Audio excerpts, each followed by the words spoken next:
மீண்டும் ஒரு முறை காந்தப்புலத்தினூடாக உங்களை சந்திப்பதில் பெருமகிழ்ச்சி அடைகின்றேன். இன்றும் மிக முக்கியமான விடயங்களை பற்றி ஆராய இருக்கின்றோம். இந்த காந்தப்புலத்தில் நாங்கள் இன்று ஹோலின் விளைவு என்பது என்ன என்றதை பற்றி இன்று ஆராய இருக்கின்றோம்.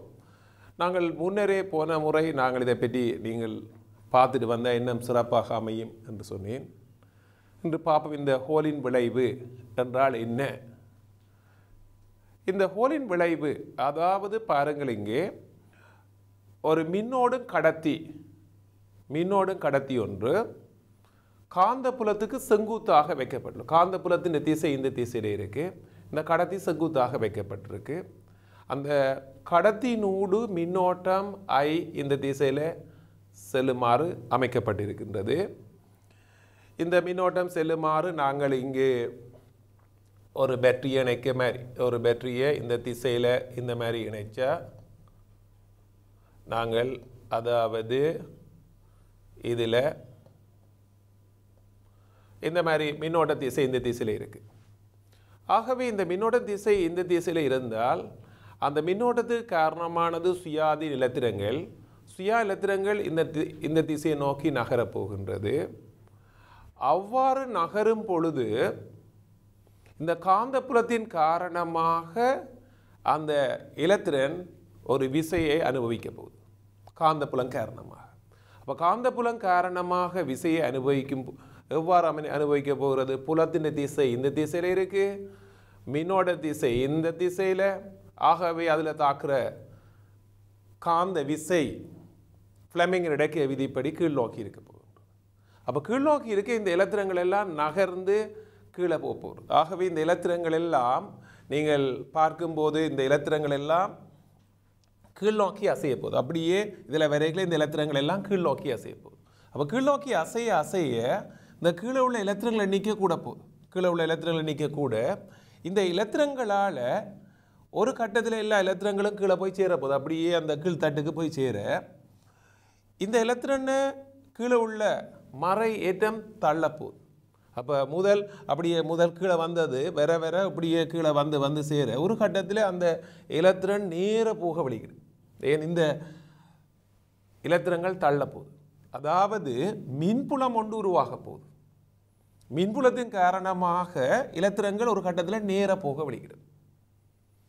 அந்த நிலை, அதாவது அந்த இலத்திரனில் நேர போகிறதுக்கு காரணம் காந்த விசையை சமப்படுத்துறதுக்கு ஒரு மின் விசை ஒன்று மேல் நோக்கி தொழிற்பட போகுது. இப்போ ரெண்டும் சமனாக இருக்கையில் அந்த இலத்திரன் மாறா கதியோட நேர்கோட்டில் செல்ல போகுது. அந்த சந்தர்ப்பத்தில் உருவாகிற மின் அழுத்தம் ஹோல் அழுத்தம் என்றும் இந்த விளைவுக்கு பேர் ஹோலின் விளைவு என்று சொல்லுகின்றோம். அதாவது காந்தப்புலத்துக்கு செங்குத்தாக உள்ள மின்னோடும் கடத்தி ஒன்று வைக்கப்படும் போது அந்த காந்தப்புலத்துக்கும் மின்னோட்டத்துக்கும் செங்குத்தான திசையில் ஒரு மின்புலம் உருவாக்கப்படும். இந்த விளைவு தான் ஹோலின் விளைவு எனப்படும். இப்போ திருப்ப சொல்கிறேன் பாருங்க, இந்த இலத்திரங்கள் நாங்கள் மின்னோட்டத்தை கொடுத்தோன்னா இலத்திரங்கள் அசைய போது இலத்திரங்கள் எல்லாம் கீழே போகுது. அப்படியே இதில் காந்த விசை காரணமாக கீழ் நோக்கி நகரப்போது, நகர்ந்தால் கீழே மறை ஏற்றங்கள் கூட போது அந்த ஏற்றங்கள் இந்த இலத்திரனை எதிர்க்கும். அப்போ ஒத்த ஏற்றங்கள் எதிர்க்க வழிகிடைகள் அது சரிவு படிப்படியாக குறைஞ்சி ஒரு கட்டத்தில் நேர போகுது. அப்போ நேர போகிறது காரணம் அந்த மின் விசை, இலத்திரனை தாக்குற மின் விசை. அப்போ காந்த விசை கீழ் நோக்கி தாக்க போது உருவாகிற மின் விசை மேல் நோக்கி தாக்க போகுது. அது அந்த கணத்தில் மாறாக்கதியோடு செல்ல போகுது. அப்போ இந்த ஹோலின் விளைவென்றது ஒரு மின் விசையின்றையும் காந்த விசையின்றையும் விளைவில் விசை பூச்சியமாக வரும் பொழுது நடைபெற ஒரு பேரு. மின் விசையும் காந்த விசையும் ஒன்றை சமப்படுத்துகிற நிலை. அந்த நேரத்தில் உருவாகிற அழுத்தம் ஹோலின் அழுத்தம் என்று சொல்லப்படும். அந்த ரெண்டு முனைகளுக்கிடையே ஒரு அழுத்த வேறுபாடு உருவாகும், அந்த ஹோல் அழுத்தம். இந்த ஹோல் அழுத்தத்துக்கான கோவையை பெறுவதுதான் எங்களோட நோக்கம். அப்போ இங்கே நாங்கள் இதே போல் இது ஒரு கடத்தியில் சுயமாக அசையக்கூடியது சுயாதீன இலத்திரங்கள். இதே போல் இங்கு குறைக்கடத்தி, இந்த குறைக்கடத்தியை பற்றி பார்க்கல அங்கே துளைகள் ஹோல்ஸ், இந்த துளைகள் என்ன இலத்திரன் வெற்றிடம் என்று நாங்கள் பார்க்க போகிறோம். பின்னர் இலத்திரனியலை பற்றி கூட நாங்கள் அறியலாம். அங்கு அந்த துளை அசையும் பொழுது துளையில தாக்குற காந்த விசை மேல் நோக்கி தாக்கும் ஃப்ளெமிங்கின் இடக்கை விதிப்படி. அப்போ மேல் நோக்கி தாக்க அந்த துளைகள் எல்லாம் மேல் நோக்கி செல்ல மேல் பக்கம் ப்ளஸ் ஆக இருக்க போகுது. அந்த ப்ளஸ் இந்த ப்ளஸ் எதிர்க்கு. அப்போ மேலே போகிறது படிப்படியாக குறைஞ்சி நேராக போக விளைகிறது. அதாவது காந்த விசையும் மின் விசையும் ஒன்றை ஒன்று சமப்படுத்துகிற நேரத்தில் அந்த துளை நேராக போகும். அப்போ அங்கே உருவாகிற அழுத்தம் தான் ஹோலின் அழுத்தம் என்று சொல்ல போகிறோம். அப்போ இந்த ஹோலின் அழுத்தம் பாருங்கள், இதில் வழியாக விளங்க வேண்டியது இங்கேயும் ரெண்டு பக்கத்தில் புலத்தின் திசை, மின்னோட்டத்தின் திசை, உருவார அழுத்தத்தின் திசை மூன்றும் ஒன்றுக்கொன்று செங்குத்தாக அமையும். புலத்தின் திசை, மின்னோர திசை, அந்த உருவாகிற அழுத்தம் மூன்றும் ஒன்றுக்கொண்டு, அதாவது உருவாகிற மின்புலம் ஒன்றுக்கொண்டு செங்குத்தாக இருக்க போகுது. அப்போ காந்த புலத்துக்கு செங்குத்தாக உள்ள மின்னோடும் கடத்தி ஒன்று மின்னோடும் கடத்தி வைக்கப்படும் பொழுது அந்த காந்த புலத்துக்கும் மின்னோட்டத்துக்கும் செங்குத்தான திசையில் மின் புலம் உருவாக்கப்படும். இந்த புலத்தின் காரணமாக உருவாகிற அழுத்த வேறுபாடு ஹோலின் அழுத்தம். இப்போ இதை நாங்கள் பெறுறதுக்கு இந்த ரெண்டையும் சமப்படுத்த போகிறோம். எஃப் அதாவது எஃபியும் எஃப்இயையும் சமப்படுத்த போகிறோம். எஃப்இயும் காந்த விசையும் மின் விசை. காந்த விசை நாங்கள் இது ஒரு கடத்தியாக இருந்தால் அங்கே சுயாதீன இலத்திரங்களால் மின்னை கடத்துறதுக்கு காரணம். ஆகவே பிஇவி என்று போடுவீங்க. பிஇவி. மின் விசை இக்யூ, அதாவது இக்யூக்கு பதிலாக மின் விசை. ஆகவே இதில் இருந்து நாங்கள் இயையும் இயையும் தட்டினா இ சமன் பி இல்லாட்டி பிவி சமன் இ என்று வரும். மின்புலச்சரிவு. இ என்றது மின்புலச்சரிவு என்றது அழுத்த படித்திறன். அதாவது விஹெச் ஓவர் இடப்பட்ட ரெண்டுக்கு விடப்பட்ட தூரம் டி. ஆகவே பிவி சமன் விஹெச் ஓவர் டி ஆக இருக்க போகுது. இனிமேல் இந்த வி என்றது நகரல் கதி. நாங்கள் ஓட்டமினியில் ஒரு கோவை பெறுவோம் இலகுவாக ஐ சமன் விஏ என்இ. இந்த கோவை இப்போதைக்கு தரப்படும். நாங்கள் ஈஸியாக ஞாபகம் வச்சுக்கலாம். வாணியை கூப்பிடலாம். ஐ சமன் வாணி விஏ என்இ. அப்போ அந்த விஏ எண்ணியிலிருந்து விஏ எழுவா மாற்றம் செய்து நாங்கள் இதில் பிரதியிட்டு இந்த விஹெச்சுக்கான கோவையை பெறலாம். ஏன்றது குறுக்கு வெட்டு பெறப்பு. குறுக்கு வெட்டு பெறப்புனா இந்த மின்னோரம் கடத்துறதுக்கு செங்குத்தான இந்த பெறப்பு. அப்போ இந்த குறுக்கு வெட்டு பெறப்புன்றது டி தர டி. அப்போ ஏக்கு பதிலாக டிடியை போடலாம். ஏக்கு பதிலாக டிடி. அப்போ டிடியை போட்டு நாங்கள் இதிலேருந்து விஹெச் எடுத்தால் விஹெச்சுக்கான கோவை விஹெச் பிஐயின் கீழ் நாங்கள் என்இடிஎன்னு எடுக்கலாம். இதைத்தான் நாங்கள் பெறப்போகிறோம் இப்போ.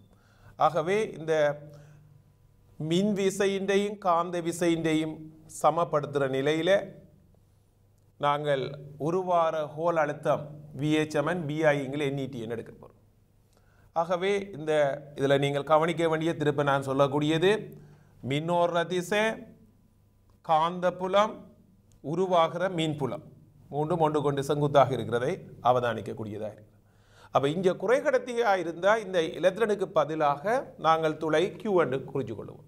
ஆகவே இந்த விடயம் நாங்கள் மிக தெளிவாக விளங்க வேண்டிய ஒரு விளைவு. ஆகவே இந்த வகையில் நாங்கள் அடுத்ததாக இதன் கோவைகளை நாங்கள் ஒவ்வொன்றாக பார்ப்போம். என்ன மாதிரி பெற்றதுன்றதை இப்போ பாருங்க. மின்னோடும் கடத்தி ஒன்றை காந்தப்புலம் ஒன்றில் மின்னோடும் திசைக்கு செங்குத்தான திசையில் காந்தப்புலம் இருக்குமாறு வைத்தால் மின்னோட்டத்துக்கும் காந்தப்புலத்துக்கும் செங்குத்தான திசையில் மின்புலம் ஒன்று உருவாக்கப்படும். இந்நிகழ்வு ஹோலின் விளைவு எனப்படும். மின்னோடும் திசைக்கு செங்குத்தாக உள்ள திசையில் காந்தப்புலம் இருக்குமாறு வைத்தால் மின்னோட்டத்துக்கும் காந்தப்புலத்துக்கும் செங்குத்தான திசையில் மின்புலம் ஒன்று உருவாக்கப்படும். இந்நிகழ்வு ஹோலின் விளைவு எனப்படும். காந்த புலத்துக்கு செங்குத்தாக உள்ள மின்னோடும் கடத்தி துண்டொன்றை கருதுக. மின்னோட்டமானது உருவில் காட்டியவாறு பாய்கிறது. ஆகவே அதுக்கு எதிர் திசையில் இலத்திரங்கள் இயங்கும். நாங்கள் கடத்தியை பற்றி தான் எடுத்து பார்க்கணும். இதில் இவ்வியங்கும் இலத்திரங்களின் கதி வி என்க. அதாவது நகரல் கதி. இந்த இலத்திரங்கள் கதி நகரல் கதி. இலத்திரன் காந்தப்புலம் காரணமாக விசை ஒன்றை உணரும். இவ்விசை FB ஆனது ஃப்ளெமிங் இடக்கை விதிப்படி ஒரு ஒன்றில், நான் கடத்தியிலான் எடுத்து காட்டி சொல்லியிருக்கிறதுல, ஒரு ஒன்றில் காட்டியவாறு கீழ்நோக்கி இருக்கு காந்த விசை. இதன் காரணமாக உந்தப்படும் மறையேற்றங்கள் கீழ்முகத்தில் உருவாக்கப்படுவதுடன் நேரேற்றங்கள் மேல்முகத்தில் விடுவிக்கப்படும். விளைவாக மேல் கீழ் முகங்களுக்கு இடையில் ஒரு அழுத்த வேறுபாடு உருவாக்கப்படும். அந்த அழுத்த வேறுபாடு தான் இவ்வழுத்த வேறுபாடு ஆனது அதிகரிக்க முடியாத வரை ஏற்றமானது தொடர்ச்சியாக உருவாக்கப்படும். இந்த அழுத்த வேறுபாடு தான் என்ன? ஹோலின் அழுத்தம். இவ்வுயர் அழுத்த வேறுபாடு ஹோல் அழுத்தம் எனப்படும். எனவே காந்தப்புலத்துக்கு செங்குத்தாக கடத்தி குறுக்காக ஒரு மின்புலச் செறிவு உருவாக்கப்படும். சமநிலை அடைந்த பின்னர் மின்புலம் காரணமாக இலத்திரனில் தாக்கும் விசை FEயும் காந்தப்புலம் காரணமாக இலத்திரனில் தாக்கும் விசை FBயும் பெருமெனில் சமனாகவும் திசையில் எதிராகவும் இருக்கும். பெருமெனில் சமன், திசையில் எதிர். ஆகவே ரெண்டையும் சமப்படுத்த போகிறோம். ஆகவே சமப்படுத்தும் பொழுது FEயும் FBயும் நான் ஏற்கனவே கூறியது போல் மின் விசை EE, அதாவது EQ, F சமன் EQக்கு பல இங்கே ஏற்றம் E. காந்த விசை BQV, ஆகவே BEV. அப்போ ரெண்டையும் ஈயை தட்டிட்டா கேபிட்டல் E சமன் BV, அதான் மின்புலச்சரிவு BVயால் தரப்படும். இதுக்கு நாங்கள் பயன்படுத்தலாம் பல்வேறு வினாக்களுக்கு எல்லாம் இலகுவாக. மின்புலச்சரிவுன்றது அழுத்த படித்திறன் VH/D, ஆகவே அது சமன் BV. ஆகவே VH எழுவா மாற்றஞ்சதா BVD என்றதை எடுத்துக்கொள்ளலாம். ஆனால் கடத்தினூடான மின்னோட்டம் நான் ஏற்கனவே சொன்ன மாதிரி ஈஸியாக I சமன் வாணி VANE. இதை பற்றி நாங்கள் ஓட்டமினியில் விளக்கமாக படிப்போம். VANE, அந்த V என்றது நகரல் கதி, A என்றது குறுக்கு வெட்டு பரப்பு, ஓரலகு கனளவில் உள்ள இலத்திரங்களின் எண்ணிக்கை எண், E என்றது இலத்திரன் ஏற்றம். 1,2 இருந்து நாங்கள் இந்த வியை குழந்து போட்டால் இந்த விக்கு பதிலாக இதில் இந்த எழுவா மாற்றம் செய்து எடுத்தால் விக்கு பதிலாக V சமன் I/ANE, ஆகவே I/ANE என்று வரும். BDI/ANE என்று வரும். அப்போ ஏக்கு பதிலாக நாங்கள் என்ன போடலாம்? DT, அது இந்த குறுக்கு வெட்டரப்பு D/T என்று போடலாம். அப்போ இந்த டியும் டியும் வெட்டுப்பட்டால் என்ன வரப்போகுது? BI கீழ் நாங்கள் ஒழுங்காக ஈஸியாக ஞாபகம் வச்சிருக்க NET என்று BI கீழ் NET என்று வரப்போகுது. ஏக்கு பதிலாக D/T என்று போட்டார். ஆகவே ஆனால் A சமன் DT, ஆகவே ஹோல் அழுத்தம் BI கீழ் NET. இங்கு என்னென்றது? ஓரலகு கனளவில் உள்ள ஏற்றக்காவிகளின் எண்ணிக்கை. அந்த ஏற்றக்காவிகள் உலோகமாக இருந்தால் இலத்திரங்களாக இருக்கு. குறைகடத்தி என்றால் துளைகள் அல்லது இலத்திரங்களாக ரெண்டும் இருக்கலாம். ஆகவே இந்த BI கீழ் இதிலிருந்து தெரியுது எங்களுக்கு ஹோல் அழுத்தம். இந்த ஹோல் அழுத்தம் என்றது VH என்றது எங்களுக்கு காந்தப்பாய அடர்த்திக்கு நேர்வித சமனாக இருக்கு, மின்னோட்டத்துக்கு நேர்வித சமனாக இருக்கு. கடத்தினூடான மின்னோட்டத்துக்கு எண்ணிக்கைக்கு நேர்மாறு வீத சமனாக இருக்கு. மற்றது தடிப்புக்கு நேர்மாறு வீத சமன். ஏற்றக்காவிகள். அப்ப இந்த மூன்றையும் எங்களுக்கு இதில் முக்கியமாக கருத வேண்டிய விடயம் என்னென்றால், இந்த ஏற்றக்காவிகளின் எண்ணிக்கை கடத்திகளோடு ஒப்பிடும் பொழுது குறைகடத்திகளில் குறைவாக இருக்கு. கடத்திகள் ஏற்றக்காவிகள் எண்ணிக்கை அதிகம், குறைகடத்திகளில் குறை. அப்போ இது குறைவாக இருந்தால் அங்கே அழுத்தம் உயர்வாக இருக்கு குறைகடத்திகள். அப்போ கடத்தியும் குறைகடத்தியும் எடுத்து நாங்கள் பார்க்கும் பொழுது ஹோல் அழுத்தம் குறைகடத்தியில் உயர்வாக இருக்கும். ஏன்? ஓரளவு கனல் உள்ள ஏற்றக்காவிகள் எண்ணிக்கை அங்கே குறை, ஆகவே ஹோல் அழுத்தம் உயர்வாக இருக்கும். இப்போ இந்த ஹோலின் விளைவு என்ன? இந்த அளவில் தங்கியிருக்கு. ஹோல் அழுத்தம் BIN என்றதை எடுத்துக்கொள்கிறோம், அல்லது நேர்வித சமன் டி குறித்த கடத்தி என்ற. அந்த வகையில் நாங்கள் ஹோல் விளைவின் பிரயோகங்கள் எங்கே பயன்படுத்துகிறோம்? முக்கியமாக என் வகை பி வகை குறைகடத்தியில் கண்டறியலாம்.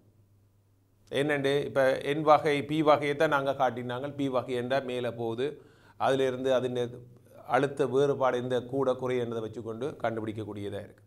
அதே மாதிரி என் வகையோ பி வகை குறைகடத்தியல் என்றதை கண்டுபிடிக்கலாம். ஏற்ற காவிகளின் செறிவை கண்டுபிடிக்கலாம். அதில் எவ்வளோ எண்ணிக்கை இருக்குது, ஓரளவு கண்ணில் உள்ள எண்ணிக்கை எண் நாங்கள் என்ன கண்டுபிடிக்கிறதுக்கு பயன்படுத்தலாம். மின் கடத்து திறனை கண்டறிகிறதுக்கு பயன்படுத்தலாம். கடத்துற அளவு எப்படி இருக்கும் என்றதை கண்டறிகிறதுக்கும் இந்த ஹோலின் விளைவு பயன்படுத்தப்படுகிறது. ஆடலோட்ட வலுவையும் தெரியாத காந்தப்புல வலிமையையும் அளவிடுவதற்கும் இதை நாங்கள் பயன்படுத்துகிறோம். அதே நேரத்தில் ஏற்ற காவிகளின் நகரல் கதியை கண்டறியலாம். எங்களுக்கு என்ன விஹெச் சமன் பிஐயின் கீழ் என்இடி என்ற ஒரு கோவை பார்த்து நாங்கள் என்இடி அது நேரத்தில் எங்களுக்கு ரெண்டு என்ன மின் விசையையும் பி அதாவது காந்த விசை எஃப்இயையும் மின் விசையையும் சமப்படுத்தி அதிலிருந்து நேரடியாக கோவை எடுத்தினாங்க. என்ன காந்த விசை பி இவி சமன் இ இன்டு இ. ஆகவே இந்த இதை வெட்டிட்டு அதிலிருந்து பியை இந்த நகரல் கதியை கண்டறிகிறதுக்கு நாங்கள் பயன்படுத்தி கொள்ளலாம். வேகத்தை அதாவது நகரல் கதியை.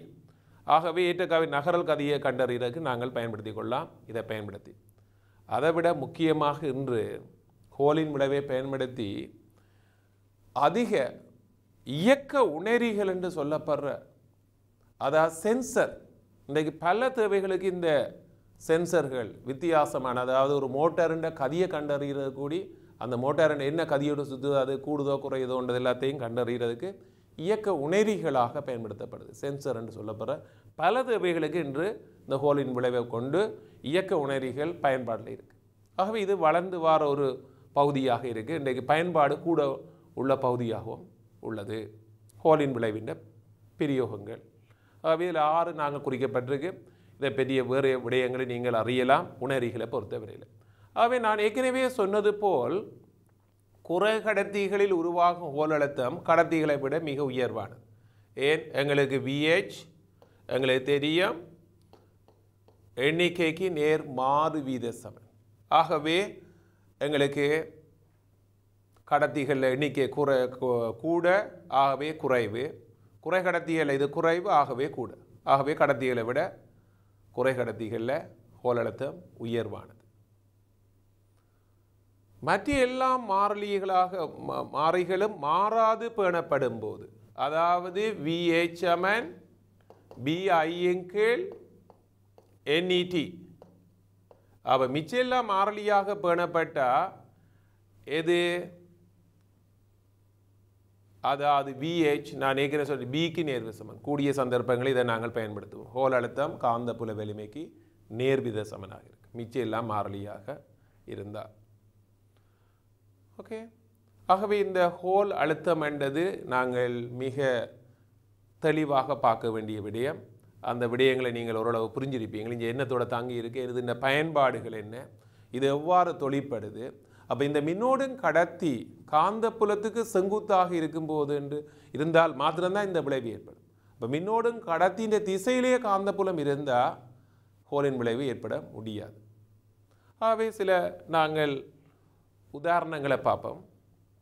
10 மில்லிமீட்டர் அகலமும் 0.01 மில்லிமீட்டர் தடிப்பும் உடைய அலுமினிய துண்டொன்றில் 1 மீட்டர் கனத்தில் 2 தர 10-29 அதான் எண்ணிக்கை சுயாதீன இலத்திரங்கள் உள்ளன. இக்கம்பியினோடு 5 ஆம்பியர் மின்னோட்டம் பாய்வதுடன் தட்டில் மேற்பரப்புக்கு செங்குத்தாக 2 டெஸ்லா காந்தப்படுத்தி உள்ளது. தட்டில் உள்ள சுயாதீன இலத்திரங்களின் நகரல் கதியாது. ஆகவே நாங்கள் I சமன் VA எண்ணி வாணியை கூப்பிட்டு நகரல் கதியை காணலாம். தட்டின் ஓரங்களுக்கு இடையே உள்ள ஹோல் அழுத்தம் நாங்கள் அதே சமன்பாட்டிலேருந்து எடுக்கலாம். ரெண்டையும் பாருங்கள். இப்போ நான் தரவுகள் எல்லாத்தையும் குறிச்சிருக்கிறேன். டி 10 மில்லிமீட்டர், தடிப்பு 0.1, காந்த பெயர்ச்சி, மின்னோட்டத்தின் பருமன் குறிக்கப்பட்டிருக்கு. ஆகவே தீர்வு I சமன் VA நீல. நாங்கள் VA எழுவா மாற்றம் செய்தால் I/A. ஆகவே அந்த வகையில் I என்றது 5 ஆம்பியர், A என்றது D/T. ஆகவே 10 தர 0.01 மீட்டர் ஆகிற 10⁶.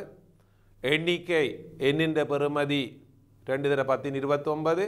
இலத்திரன் ஏற்றம் 1.6 தர 10⁻19.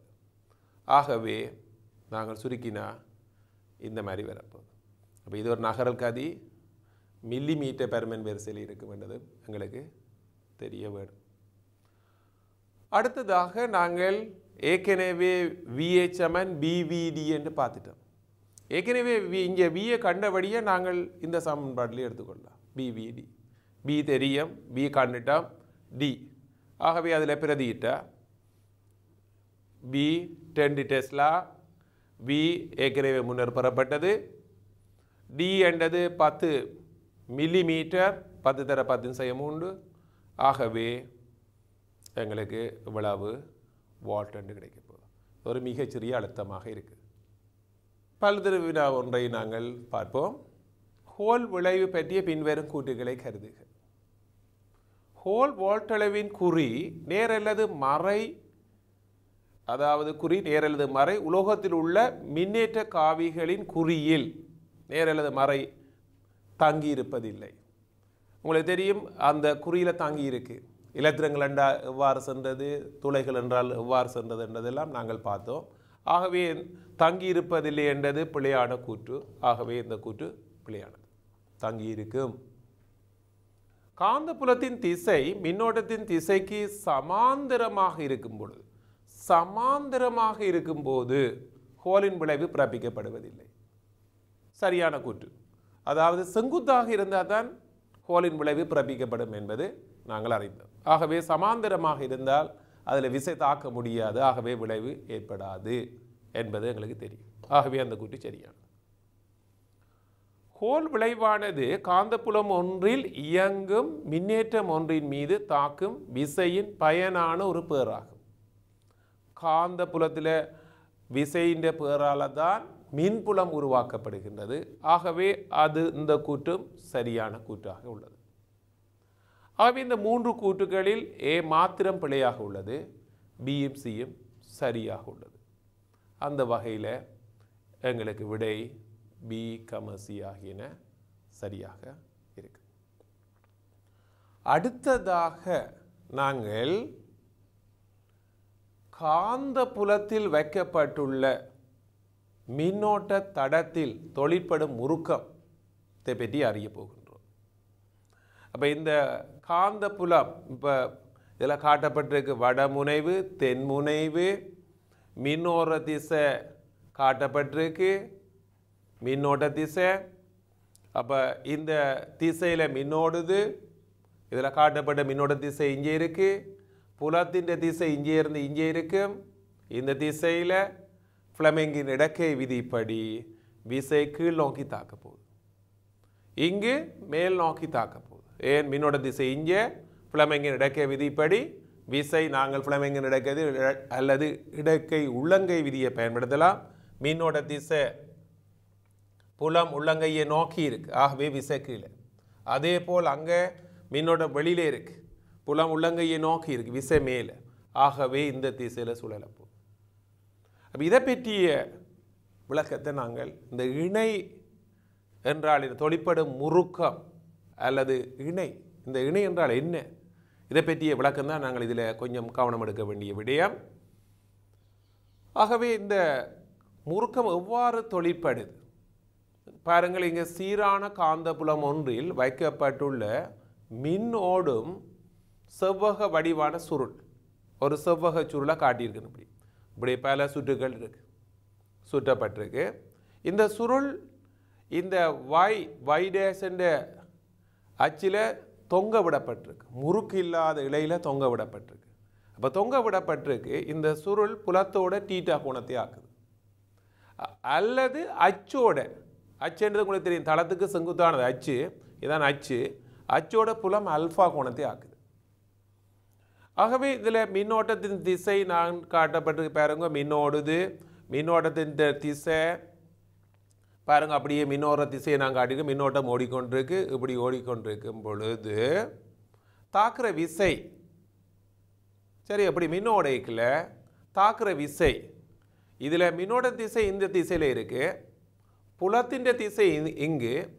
ஆகவே அந்த கடத்திக்கு செங்குத்தான புலத்தின் கூறு வெளிநோக்கி இருக்க போது. இப்படி தாக்குற விசை புலம் எங்கே இடக்க விதிப்படி கீழே பாருங்கோ, மின்னோட திசை இங்கு, புலம் கீழே இருக்க போது, அந்த புலம் உள்ளங்கையை நோக்கி இருக்கு, விசை கீழ் நோக்கி இருக்கும். இதே போல் இதில் தாக்குற விசை இங்கே பாருங்க, இந்த கடத்திக்கு இந்த கடத்தி இந்த புலத்துக்கு செங்குத்தாக இருக்குது. ஆகவே புலத்தின் திசை இங்கே, புலத்தின் திசை உள்ளங்கையை நோக்கி இருக்குது, மின்னோட்டம் கீழே, ஆகவே விசை வெளிநோக்கி இருக்கு, டாட். அதே மாதிரி அங்கால மேலே மின்னோட்ட திசை புலம் உள்ளங்கையை நோக்கி, விசை இந்த திசையில் இருக்கு. கீழே உள்ளது இதே போல் மேல் நோக்கி இருக்கு, மின்னோட்ட திசை இந்த திசையில் இருக்கு, புலம் உள்ளங்கையை நோக்கி இருந்தால் விசை மேலே இருக்கு. அப்போ உங்களுக்கு பார்க்க தெரியுது என்ன விடயம் என்றால், இந்த F1 இங்கே உள்ள ரெண்டும் சம விசைகள், சம நீளம், BIL சம நீளம், சம விசைகள், ஒரே தாக்க கோட்டில் இருக்கு. ஆகவே இந்த ரெண்டு விசைகளும் சேர்ந்து விளையில் விசை பூஜ்ஜியமாக இருக்கு. அடுத்ததாக பார்த்த இந்த ரெண்டு விசைகளும் ஒரே தாக்க கோட்டில் இல்லை, ரெண்டும் சமாந்தர விசைகளாக இருக்கு. அவற்றுக்கு இடையே இடைத்தூரம் ஒன்று இருக்க போகின்றது, என்ன அந்த B என்று காட்டியிருக்கிறீங்க, இந்த நீளம் L. ஆகவே செங்குத்து தூரம் B அல்ல, B என்ன B cos θ எடுக்கலாம், அல்லது ஆல்ஃபா சார்பாக B sin ஆல்ஃபான்னு வரப்போகின்றது. அப்போ இந்த ரெண்டு விசைகளையும் சேர்ந்து ஒரு விசை இணையை உருவாக்க போகின்றது. ஆகவே இந்த இதில் விளையில் விசை எப்போதும் பூஜ்ஜியமாக இருக்கு. நாங்கள் தெளிவாக விளங்க வேண்டியது, இதில் தாக்குற விளையில் விசை எப்போதும் பூஜ்ஜியம். இணை தொழிற்பட இந்த நிலைக்குத்து பக்கங்களால், இந்த கிடை பக்கங்களால் தாக்குற விளையில் விசை பூஜ்ஜியம், அது இணையாக தொழிற்பட முடியாது, ஒரே தாக்க கோட்டில் இருக்கு. இது ரெண்டும் ஒரே தாக்க கோடு, ஆகவே இது ரெண்டு விளையில் விசை பூஜ்ஜியம், இது ரெண்டும் தாக்க கோடு ஒன்றில்லை, ஆகவே இணை ஒன்று உருவாகின்றது. ஆனால் சுருள உள்ள மொத்த விளையில் விசை பூஜ்ஜியம், முறுக்கம் ஒன்று தொழிற்பட போகின்றது. அப்போ இந்த முறுக்கம் எவ்வாறு தொழிற்படுது என்றதை நாங்கள் ஒவ்வொன்றாக பார்ப்போம். முதலாக இப்போ இதில் நாங்கள் நான் இந்த மேல் பக்கத்தை மட்டும் எடுக்க போகிறேன். இந்த மேல் பக்கத்தில் மின்னோட திசை இங்கே போகுது. அப்போ நான் மேலே உள்ளதை தான் எடுக்க போகிறேன், இனிமேல் காட்ட போகிறேன். இந்த P, இது Q, இதில் இப்படி வந்து வெளியில் வருது, டாட் இதில் குறிக்கிறேன். இது உள்நோக்கி போகுது, கிராஸ். இந்த தாக்குற விசை என்ன, தாக்குற விசையை நான் இப்படி F, இங்கே F என்ற விசை இங்கே தாக்குது. ஆகவே ஒரு முறுக்கம் ஒன்று தொழிற்பட போகுது. இந்த தூரம் தான் B. அப்போ இதுக்கான செங்குத்து தூரத்தை எடுப்போம். இந்த கோணம் தான் இது தீட்டான, இந்த கோணம் தீட்டா, தளத்தோட புலமாக்குற கோணம். அல்லது அல்ஃபா அச்சோடு என்ற இதை அல்ஃபான்னு எடுக்கலாமே, எங்களுக்கு தளத்தோட புலமாக்குற கோணம் தீட்டா, இது அல்ஃபா அச்சோடு என்ற அச்சு தளத்துக்கு செங்குத்து, ஆகவே தீட்டா ப்ளஸ் அல்ஃபா உங்களுக்கு தெரியும் 90 பாகை, ஆகவே இது அல்ஃபான்னு எடுக்கலாம். அப்போ செங்குத்து தூரம் தான் B, இந்த தூரம் P-லேருந்து Q, நாங்கள் அதை தான் மேலேருந்து பார்க்குறது தான் காட்ட போகிறோம். B, இந்த தூரம் B, ஆகவே B cos θ. அப்போ இந்த தாக்குற விசை Fn ஆக இருந்தால் இணை F into B cos θன்னு எடுக்கலாம், அல்லது F into ஓர் எவ்வாறு எடுக்கலாம், இந்த அல்ஃபா சார்பு அச்சோட கதைக்கிறேன் என்றால் நாங்கள் B sin ஆல்ஃபான்னு வரும். இந்த தூரம் B sin ஆல்ஃபா, அப்போ B sin ஆல்ஃபா. அப்போ இதுதான் முறுக்கம் டோ, அதாவது B cos θ அல்லது B sin ஆல்ஃபா. அப்போ தீட்டான்றது கொஸ்டன்ட் வந்து உங்களுக்கு தெரியணும், அது தளத்தோட புலமாக்குறோம், சுருளின் தளத்தோட. ஆகவே இவ்வாறு இணை தொழிற்பட போகின்றது. ஆகவே இவ்வாறு சுழறப்போகுது. இப்போ சுழன்று என்ன நடக்குதுன்னு பாருங்கள். ஆகவே அதுதான் நாங்கள் நிலை ஒவ்வொரு நிலையாக நாங்கள் பார்ப்போம். இப்போ பாருங்கள், நான் ஏற்கனவே பிக்யூ தாக்குற விசையை குறித்து காட்டுகிறேன். விசை எஃப் மேலே, இங்கே விசை கீழே. நான் அல்ஃபாவை குறிச்சிருக்கிறேன். இந்த அச்சோட புலமாக்குற ஒன்று தான் அல்ஃபா தான் இதில் எடுத்திருக்கிறேன். ஆகவே இவ்வாறு ஒரு திருப்ப முறுக்கம் ஒன்று ஏற்படுது. ஆகவே அந்த இணை எஃப் இன்ட்டு, அதாவது எஃப் நாங்கள் ஏற்கனவே டோ சமன் F into B sine alpha என்று சொன்னான். அப்போ எஃப்க்கு பதிலாக அந்த கடத்தின நீளம், ஒரு கடத்தின நீளம், அந்த நீளம் நாங்கள் ஏற்கனவே பார்த்த இந்த நீளம் பிஐஎல், இந்த நீளம் பி, இந்த நீளம் எல். ஆகவே பிஐஎல் என்ற விசை தாக்க போது அந்த விசை என்ன, எஃப்க்கு பதிலாக BIL into B sine alpha. ஆகவே பாருங்க, இதை நாங்கள் அப்படியே திருப்பி கொண்டு வரையில அடுத்த நிலை எவ்வாறு வருதுன்னா, இவ்வாறு அதாவது தளம் புலத்துக்கு சமாந்தரமாக வரும் பொழுது தாக்குற இணை, அதாவது ஆல்ஃபா 90 ஆக போகின்றது. தாக்குற இணை உயர் இணையாக இருக்கும். தாக்குற இணை உயர்வு பெறுமதியை கொண்டதாக அமைய போகிறது. தாக்குற இணை உயர்வாக இருக்கும் என்றதை. அப்போ இதுக்கு பிறகு என்ன நடக்க போகுது என்றதை பற்றி பார்ப்போம். அப்போ இந்த மாதிரி வருது பாருங்க, பி இங்கே இருக்குது, கியூ. ஆகவே இவ்வாறு வந்துட்டு அடுத்த கட்டம் இந்த மாதிரி வந்துடுதுன்றா என்ன நடக்குன்னு சொல்லுங்க பார்ப்போம். ஆகவே இவ்வாறு வரும் பொழுது அடுத்த 3ஆம் நிலைக்கு போகிறோம். இந்த கியூ இங்கே வந்துட்டு, இங்கே பி இந்த இடத்துல இருக்கு. பி இப்படி சுற்றி கொண்டு வருது. இதில் இருந்தது இப்படியே முறுக்கத்தின் காரணமாக வந்துட்டு இந்த சந்தர்ப்பத்தில் என்ன நடக்க போகுது, இதில் தாக்குற விதான் எங்களுக்கு இது பி டாட், இதில் கிராஸ். ஆகவே மின்னோட்டம் வெளிநோக்கி வருது. மின்னோட்டம் புலம் உள்ளங்கையை நோக்கி இருக்கு. ஆகவே தாக்குற விசை என்ன, மின்னோட்டம் வெளிநோக்கி இருக்கு, புலம் உள்ளங்கையை நோக்கி, விசை மேலே தாக்க போகுது. இதில் தாக்குற விசை. அதே மாதிரி இங்கு தாக்குற விசை எவ்வாறு அமையும், கீழ் நோக்கி அமைய போகுது. மின்னோட்டம் உள்நோக்கி, புலம் உள்ளங்கையை நோக்கி, ஆகவே விசை கீழே. அப்போ இந்த நிலைக்கு வரைக்குள்ள இப்போ இந்த ரெண்டு விசையும் சேர்ந்து என்ன செய்யும், இணை தாக்க முடியாது, ஒரே தாக்க கோட்டில் வருது. ஆகவே இவ்வாறு இருந்தது. நாங்கள் இப்படியே இதில் வரைகளை உயர் இணை வந்து அப்படியே படிப்படியாக குறைஞ்சி இந்த நிலைக்கு வரும் பொழுது இணை பூச்சியமாகுது.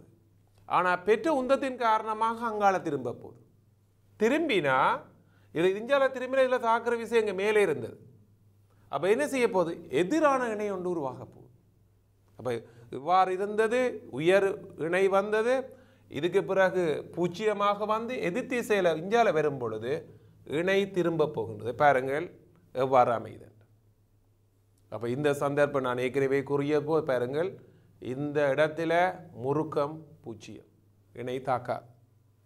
ஆகவே இந்த எல்லாம் ஒரே தாக்கு கோட்டில் வருது.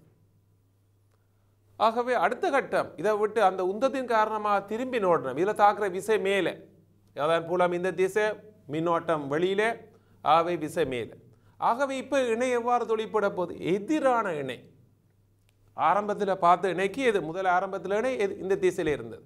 அப்போ தொடக்கத்தில் நாங்கள் பார்த்த இணை இந்த திருப்பம் இந்த திசையில் இருந்தது. இப்போ எதிரான இணையாக வருகின்றது, முறுக்கம் மறையாக. ஆகவே திருப்பி அங்காள இலையை பிடிக்கிறது.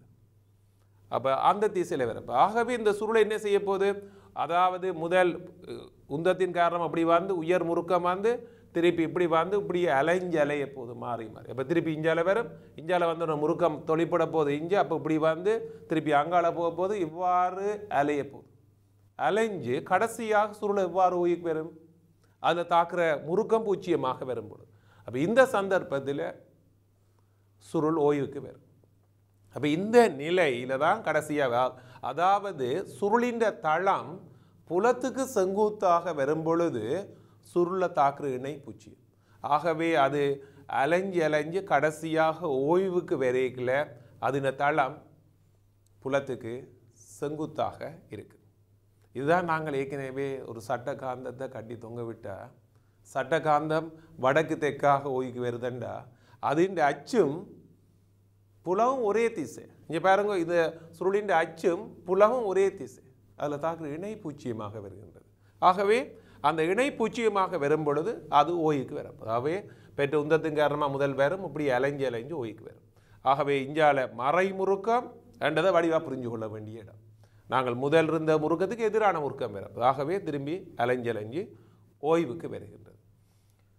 பாருங்கள், இனிமேல் சுருளானது நிலைக்குத்து அச்சு வை டேஸ் பெட்டி சுழலக்கூடியது. நான் ஏற்கனவே படத்தில் காட்டுற அந்த படத்தில் காட்டியிருக்கிறேன். இப்படி ஒரு அச்சு, இதுதான் அந்த நிலைக்குத்து அச்சு என்று ஏற்கனவே குறிச்சிருக்கிறேன். வை டேஷ் என்ற அச்சு பெட்டி சுழலக்கூடியது. இதுதான் உங்களுக்கு தெரியும், PQRS என்று குறித்து நான் PQ SR ஆகிய புயங்களில் தாக்கும் விசைகள் பருமனில் சமனாகவும் திசையில் எதிராகவும் இருப்பதுடன் ஒரே தாக்க கோட்டிலும் இருப்பதால் அவற்றில் தாக்கும் விளையில் விசை பூச்சியம். நான் ஏற்கனவே சொன்னது போல் இந்த ரெண்டு விசையும் பூச்சியம். அதே மாதிரி இந்த இடத்துல விசை தாக்குது, அது இணையை உருவாக்கும் என்று நாங்கள் பார்க்கலாம். அடுத்த PSQR அதாவது நிலைக்குத்து புயங்கள் ஆகிய புயங்களில் தாக்கும் விசைகள் பருமனில் சமனாகவும் திசையில் எதிராகவும் இருப்பதுடன் அவை ஒரே தாக்கு கோட்டிலும் இருப்பதில்லை. எனவே இவ்விரு விசைகளும் சேர்ந்து ஒரு விசை இணையை உருவாக்கும். ஆகவே நீங்கள் தெளிவாக விளங்க வேண்டியது, இணை ஒன்று இருக்கின்றது, ஆனால் விளை விசை பூச்சியம், விளை விசை இருக்க முடியாது. ஆகவே அந்த முறுக்கம் F×B cos θ அல்லது F×B sin α. உங்களுக்கு தீட்டான்றது நான் புலத்தோடு ஆக்குற கோணம், தளம் புலத்தோடு ஆக்குற கோணம், தளம் அச்சு புலத்தோடு ஆக்குறோம்னா ஆல்ஃபா. பி சுருளின் அகலம், PQ, SR ஆகிய புயங்களினூடான மின்னோட்டம் காந்த புலத்துடன் 90 பாகை கோணத்தை அமைப்பதனால் அந்த நேரத்தில் என்ன, இந்த கடத்தியில் உங்களுக்கு தெரியும், இந்த இதான் கடத்தி, இந்த இதான் PQRS. இது எப்பவும் புலத்தோட 90 பாக தான் அமைக்குது. இந்த நிலத்தை தான் L என்று எடுத்துனாங்க. ஆகவே அந்த L அப்போ தாக்குற விசை BIL என்று எடுத்துக்கொள்ளலாம். இதில் தாக்குற விசை F. L சுருளின் நிலைக்குத்து பக்க நிலமாகும். ஆகவே இணை எங்களுக்கு Fக்கு பதிலாக BIL × B cos θ அல்லது BILB sin α. அதில் எண்ணெண்ணிக்கையான சுற்றுக்களை கொண்டதாக இருந்தால் BIN cos θ அல்லது BIN sin α. அப்போ BIN cos θ அல்லது BIN sin α. இதுதான் அதில் தாக்குற இணைக்கான கோவை. அப்போ இந்த இணையான கோவை எங்களுக்கு ஞாபகத்திலும் இருத்தல் அவசியம். BIN cos θ கொசண்டு வரைக்கும் உங்களுக்கு தெரியணும், தளத்தோட புலமாக்குற கோணம். அல்ஃபாண்டு வரும் பொழுது அச்சோட புலமாக்குறோம். ரெண்டும் நாங்கள் பயன்படுத்தக்கூடியதாக இருத்தல் வேண்டும். ஆகவே ரெண்டையும் வடிவாக தெளிவாக புரிய வேண்டியது.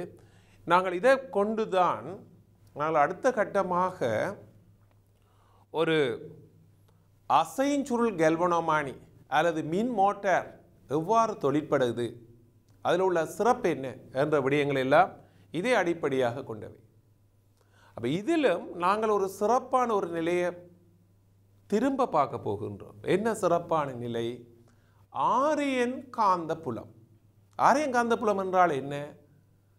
தளமும் புலமும் சமாந்திரமாக இருந்தால் ஆரியன் காந்த புலம். இந்த தளமும் புலமும் சமாந்திரமாக இருக்கும் பொழுது என்னத்தை பற்றி நாங்கள் அறிந்தோம்? தாக்குற இணை உயர்வாக இருக்கு. அப்போ உயர்வாக எப்போதும் வைத்திருக்க முடியுமா இணையை என்றதுதான் எங்களுடைய அடுத்த கட்ட நோக்கம். ஆகவே தளமும் புலமும் சமாந்திரமாக இருந்தால் அந்த ஆரியன் காந்த புலம் என்றதை பற்றி நாங்கள் அறிகிறதுக்கு முதல் பாருங்க, இங்கே தீட்டாண்டது சுருளின் தளத்துடன் புலமாக்கும் கோணம், ஆல்ஃபா சுருளின் அச்சுடன் புலமாக்கும் கோணம், சுருளின் பரப்பளவு. இந்த முடிவு நாங்கள் செவ்வக வடிவத்திலான எடுத்து சுருளை பார்த்து நாங்கள் சுருள் எந்த வடிவத்தில் இருந்தாலும் இந்த முடிவு உண்மை என்றதை நாங்கள் புரிய வேண்டும். சுருள் எந்த வடிவத்தில் இருந்தாலும் முடிவு உண்மை.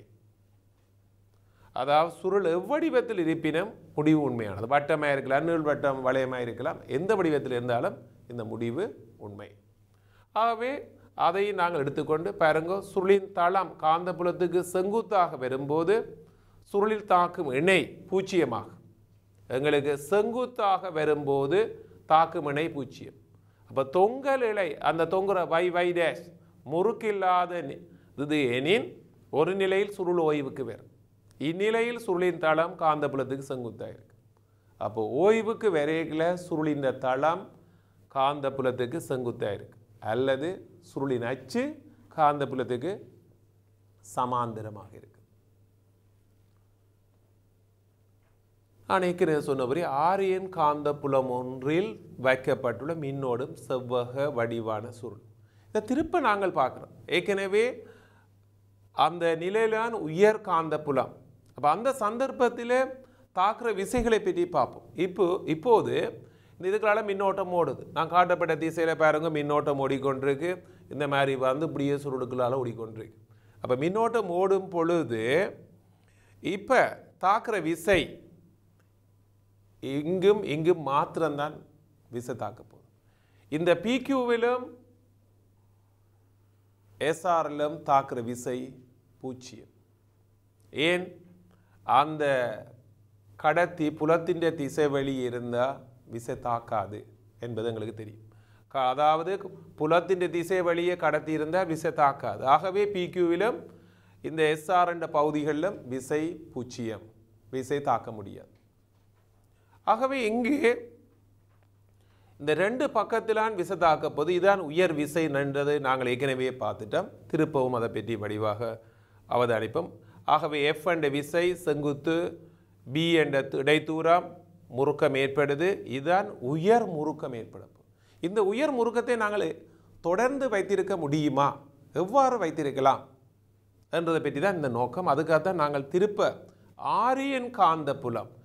ஆரியன் காந்தப்புலம் என்றால் என்ன? தளமும் புலமும் சமாந்தரமாக இருந்தால் ஆரியன் காந்தப்புலம். இது எவ்வாறு இதை நாங்கள் உருவாக்கலாம் என்பதை பற்றியெல்லாம் நாங்கள் பார்ப்போம். ஆகவே இந்த தளமும் புலமும் சமாந்தரமாக இருந்தால் தாக்குற இணை மிக உயர்வாக இருக்கும் என்பது நாங்கள் தெளிவாக தெரிய வேண்டியது. உயர் இணை அல்லது உயர் முறுக்கம் பிஐ என எங்களுக்கு தாக்குறது. ஒரு சுற்றுக்கு பிஐ எல்பி பிஐ ஏ இவ்வளோத்தையும் விரும்பினா ஏ என்று போடலாம். நாங்கள் எண்ணிக்கையான சுற்றுக்கள் இருந்தால் பிஐ ஏ என் என்று எடுத்துக்கொள்ளலாம். அதாவது உயர் முறுக்கம். ஆரியன் காந்தப்புலத்தில் சுருள் ஒன்றுள்ள போது எப்போதும் சுருளின் தளமானது புலத்தின் திசையிலேயே இருக்கும். இச்சுருளானது நிலைக்குத்து அச்சு வை டேஷ் பெற்றி சுழலக்கூடியது. பிக்யூ எஸ்ஆர் அதாவது கிடைப்பாக்கங்கள் படத்தில் காட்டப்பட்ட ஆகிய புயங்கள் காந்த புலத்தின் திசையிலேயே இருப்பதால் அவற்றில் விசை எதுவும் தாக்காது. பிஎஸ் கியூஆர் ஆகிய புயங்களில் தாக்கும் விசைகள் பருமனில் சமனாகவும் திசையில் எதிராகவும் இருப்பதுடன் அவை ஒரே தாக்கு கொண்டிலும் இருப்பதில்லை. எனவே இவ்விரு விசைகளும் சேர்ந்து ஒரு விசை இணையை உருவாக்கும். ஆகவே அந்த விசை இணை அல்லது முறுக்கம் டோ எஃப் இன்டு பி விசை தர செங்குத்தூரம் எஃப்க்கு பல பிஐஎல். ஆகவே பிஐஎல் பி எண்ணிக்கையான சுற்றுக்களை கொண்டிருந்தால் நாங்கள் ஏற்கனவே சொன்னது போல் பிஐ எல் இன்டு பிக்கு பதிலாக சுருளின் பரப்பு. ஆகவே பிஐஏ இதுதான் உயர் முறுக்கம். ஆகவே நாங்கள் இதுவரை பெற்ற விடயங்கள், நாங்கள் ஏற்கனவே ஒரு சுருள் காந்த புலத்தில் இருந்தால் அதில் தாக்குற இணையை பற்றி பார்த்தோம். அந்த இணை உயர்வாக இருக்க வேண்டும் என்றால் தளமும் புலமும் சமாந்தரமாக இருத்தல் வேண்டும் என்பதும், தளம் புலத்துக்கு செங்குத்தாக இருந்தால் அதில் தாக்குற இணை பூச்சியம் என்பதும் எங்களுக்கு நாங்கள் அறிந்தோம். அந்த சுருளில் எந்த சந்தர்ப்பத்திலும் தாக்குற விளை விசை பூச்சியம் என்பதும், இணை எப்போ தொழிற்படும் உயர்வாக என்பது, தளம் புலத்துக்கு சமாந்தரமாக இருந்தால் தாக்குற இணை உயர்வாக இருக்கும் என்பது, இந்த உயர் இணை அந்த சந்தர்ப்பத்தை நாங்கள் ஆரியன் காந்தப்புலம் என்று சொல்கிறோம். ஆரியன் காந்தப்புலத்தில் சுருள் இருந்தால் தளமும் புலமும் சமாந்தரமாக இருந்தால் ஆரியன் காந்தப்புலம் என்று எடுக்கின்றோம். அந்த ஆரியன் காந்தப்புலத்தை பற்றி நாங்கள் என்ன அறிவதற்கு, அதன் பயன்பாடுகளை பற்றி அறிவதற்கு முதல் சில உதாரணங்கள் வினாக்கள் மூலம் நாங்கள் இதை பெற்ற விடயங்களை தெளிவாக்கி கொள்ளுவோம். ஆகவே அந்த வகையில் முதலாவது கேள்வி, ஆரே கேபிள் ஆரையும் நீளம் எல்லையும் உடைய ஒரு உருளை வடிவ உபகோள் உருவில் காணப்படுகின்றது. PQRS என்பது அதனை பற்றி ஒரு செவ்வக வடிவத்தில் சுற்றப்பட்ட ஒரு கம்பியாகும். பாய அடர்த்தி B ஆக உள்ள ஒரு புவிக்காந்த புலத்தின் திசை PQ வழியே இருக்குமே ஒரு கணத்தில், அதாவது PQ வழியே தான் காந்த புலம் இருக்கா, PQ வழியே இருக்கும், அதாவது புவிக்காந்த புலம், புவிக்காந்த புலத்தின் திசை PQ வழியே இருக்கும் ஒரு கணத்தில் PQRSனூடான ஒரு மின்னோட்டமாய் பாய செய்யப்படும் எனில், ஆகவே உங்களுக்கு தெரியும் காந்த புலத்தின் திசை வழியே இந்த சுருள் அமைந்துள்ளது. ஆகவே அந்த சந்தர்ப்பத்தில் தான் தாக்குற இணை உயர்வாக இருக்கும் என்பதும் எங்களுக்கு தெரியும். ஆகவே மின்னோட்டம் இந்த பரப்பு உங்களுக்கு தெரியும், இந்த R2, இந்த நீளம் 2R, இந்த நீளம் L, இந்த பரப்பு என்னென்னு தெரியும். அப்போ இணை அந்த நேரத்தில் உயர் இணை BIA, அதாவது ஏக்கு பதிலாக L×2R என்று பரப்பு, இதுதான் பரப்பு BI. சரியா, BIA ஒரு சுருண்டபடி எண் வரையில், ஆகவே எண் சமன் 1. ஆகவே I பாயும் எனில் நாங்கள் பாப்பா இதில் தெரிய வேண்டியது ஆரியன் காந்தப்புலம் தளம் புலமும் சமாந்தரமே தாக்குற இணை தான் உயர்வாக இருக்குது. அதே நேரத்தில் உங்களுக்கு தெரியும் எந்த சந்தர்ப்பத்திலும் தாக்குற விளைவு விசை 0 என்பது. ஆகவே அந்த வகையில் விடைக்கு வருவோம். உபகோளின் மீது தேறிய விசை என்றது இல்லை. ஆகவே உடனடியாக எங்களுக்கு அதை நீக்கலாம். உபகோளின் தேறிய விசை தாக்க இயலாது. இங்கே அடுத்தது மூன்றாவது, உபகோளின் மீது தேறிய விசை தாக்காத போதிலும் முறுக்கம் தொழிற்படுகின்றது. ஆனால் தொழிற்படுற முறுக்கத்தின் பருமன் பிழையாக உள்ளது. நாங்கள் அந்த நீளம் 2R ஆக இருக்கிறது. ஆகவே எங்களுக்கு 2RL 2R எல்லாம் பரப்பு IB தாக்கும் என்றுதான். ஆகவே இந்த கூட்டு தான் சரியாக இருக்கின்றது.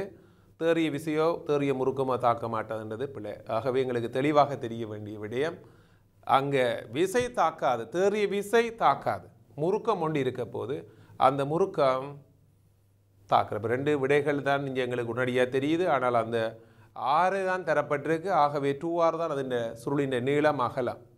சுருள் எந்த வடிவத்தில் இருந்தாலும் இந்த முடிவு உண்மை என்பதும் எங்களுக்கு தெளிவாக புரிய வேண்டும்.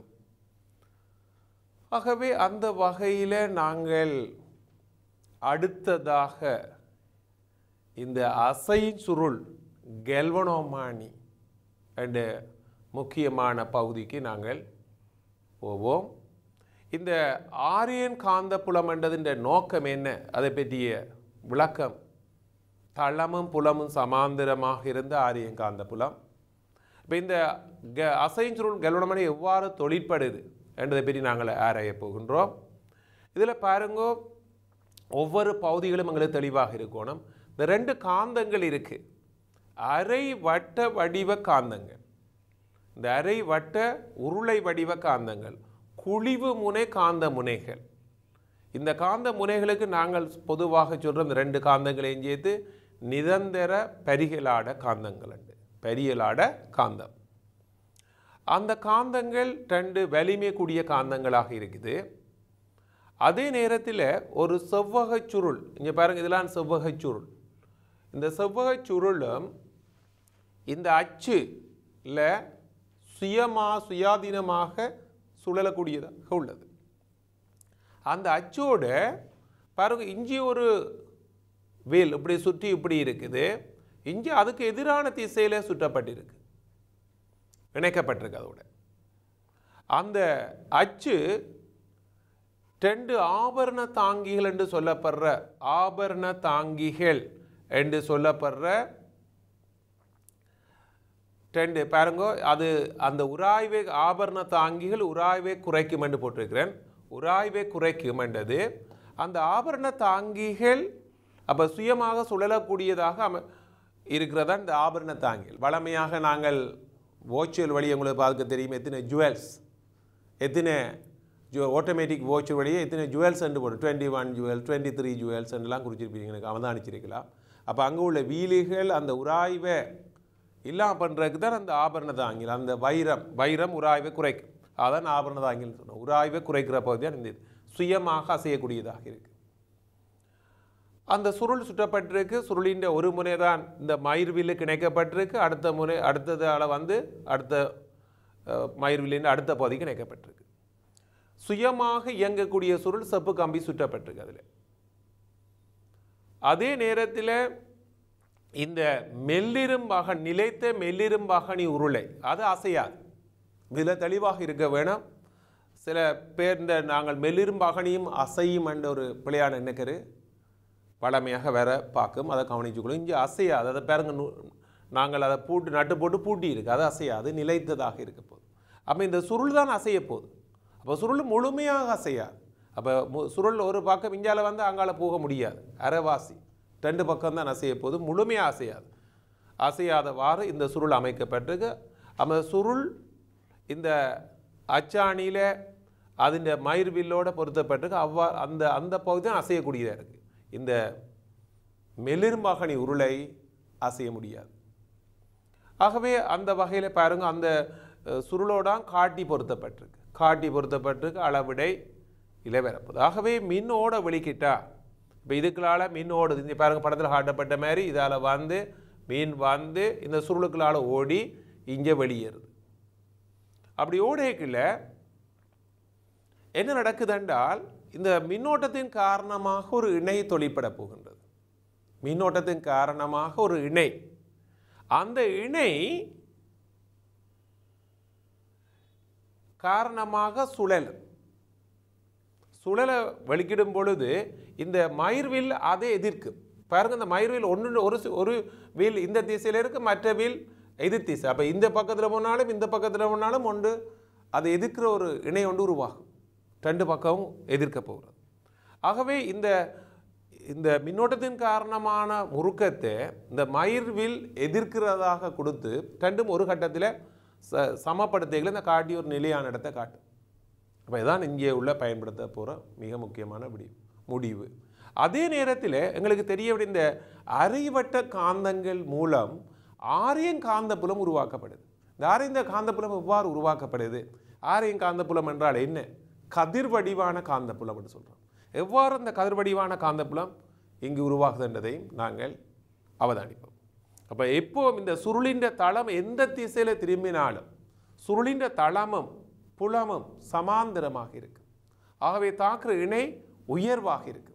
அந்த உயர் இணை என்ன எங்களுக்கு தெரியும்? டோ பி ஐ ஏ என்று தெரியும். இதான் உயர் இணை. முறுக்கம் உயர்வாக இருக்கிறது. அது சமன் நாங்கள் கேட்டீட்டான்னு எடுக்க போகிறோம். கேட்டீட்டா இல்லாட்டி சீட் கே என்றது அந்த வில் மாறிலி மீள் தரும் முறுக்கம் என்று சொல்ல போகிறோம். இது ரெண்டையும் சமப்படுத்தி தான் ஐ சமன் K over B A N theta என்ற விடயத்தை பற்றி அறிய போகின்றோம். ஆகவே அந்த வகையில் நாங்கள் மெல்லிரும்பணி தாங்கும் காந்தமெல்லா ஊசி அது அசையாதது. இந்த கதிர் வடிவான காந்தப்புலம் பாருங்கோ, இந்த காந்த விசைக்கோடுகள் இங்கேருந்து இங்கே போய் சேரப்போகுது. அடுத்து இங்கேருந்து இங்கே போகுமோ இல்லாட்டி இங்கேருந்து இப்படி போகுமோ? இல்லை. சில பேர் நினைக்கிற இப்படி இருந்து இங்கே போக மாட்டேன். அவ்வாறு செல்ல முடியாது. ஏன்? காந்த விசைக்கோடு ஒன்று வெட்டாது. ஆகவே இதில் வர காந்த விசைக்கோடு இப்படியே இங்கே போகுது, இதில் உள்ள காந்த விசைக்கோடு இப்படி வரப்போகுது.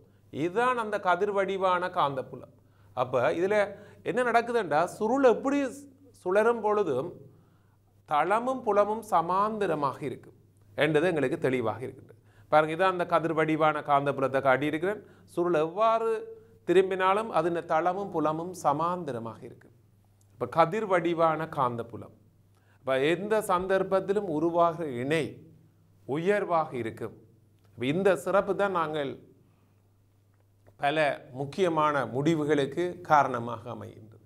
ஆரம்ப காலத்தில் மின்னோட்டத்தை அளவிடுவதற்கு நாங்கள் இந்த